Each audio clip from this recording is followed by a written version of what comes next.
হাট খুলে গেছিল, এখান থেকে জোড়া ছুটে গেছিল। জি। ছুটে যাওয়ার পরে কি করছো? কবিরাজের কাছে গিয়েছিলাম, তখন এখানে ফাটতে দিয়েছিল, বেঁধে দিছিল এখানে। জি। তারপর বিগত 24 দিন মতো ছিল, ফাটে সপ্তাহ ফাটে তো, তখন আর হাত সুদা করতে পারতেছি না। আচ্ছা, কতদিন হলো এটা? প্রায় 7 মাস। 7 মাস। 7 মাসে কয়বার পাত্তি দিছো? কয়জন কয়জন কবিরাজ চেঞ্জ করছো? 4 থেকে 5 জন। 4 থেকে 5 জন।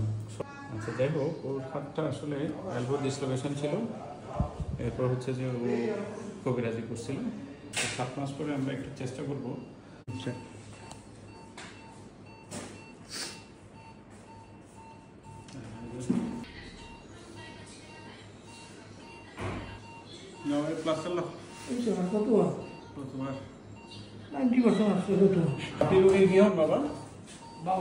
বাবা হন না? আচ্ছা, আপনার ছেলের হাতটা কি এরকম ছিল না? হাতটা ভ্যান ছিল না এরকম? ওর যে এরকম হাতটা এখন সোজা হয়েছে, ইনশাআল্লাহ সোজা হয়েছে। খুশি? খুশি, আলহামদুলিল্লাহ, অনেক খুশি আছি। হ্যাঁ, বলছি না আমরা সোজা করবো, হ্যান্ডশেক করবো না, লাগতো না।